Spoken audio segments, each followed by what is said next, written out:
Hello friends, कसे आहात तुम्ही सगळे? स्वागत आहे तुमचं माझ्या नवीन ब्लॉगमध्ये. तर आज आहे रविवार आणि रविवार म्हटलं की सगळेजण लेटच उठतात. माझी सकाळ तर लवकरच झालेली, पण मग नंतर मी एवढी कंटाळली, यांची वाट बघून उठतच नव्हते. शेवटी मी 11 वाजता उपमा करायला घेतला, नाश्त्याची तयारी केली.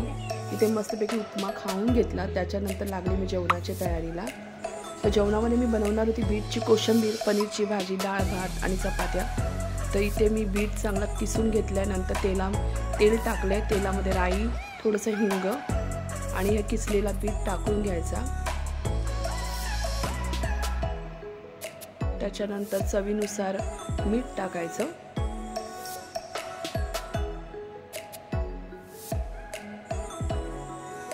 चवीनुसार साखर टाकायची.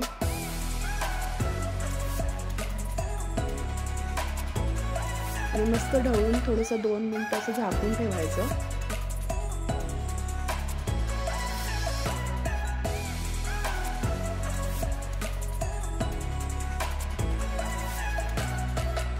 दोन मिनिटानंतर ते काढल्यानंतर त्याच्यामध्ये एक अर्धा लिंबू पिळून घ्यायचं.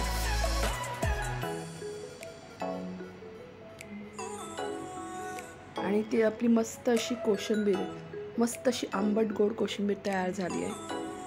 तुम्ही सुद्धा अशी कोशिंबीर करतात का? नक्की सांगा. नाही करत असाल तर करून बघा. नंतर मी लागली माझ्या जेवणाच्या पुढच्या तयारीला, पनीरच्या भाजीसाठी. त्याच्यासाठी मी 2 कांदे आणि 2 टोमॅटो आणि काजू असं म्हणून वाटून घेतलं.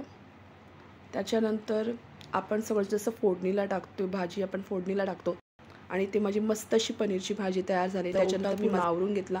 संध्याकाळ झाल्यानंतर आम्ही दोघं मस्त ऑरेंज कलरचे कपडे घालून मम्मीकडे जायला निघालो, माझ्या मम्मीकडे. त्याच्यानंतर दांडिया खेळायला जायचं होतं, पण ह्यांनी आणलेली वेज चिली त्याच्यानंतर सगळं अंगावर आलं आणि मग दांडिया खेळायला गेलोच नाही. व्लॉग पण एंड करायला विसरली. पण तुम्हाला माझा व्लॉग कसा वाटला नक्की सांगा. पुन्हा भेटूया अशाच एका छानशा व्लॉगमध्ये. तोपर्यंत बाय.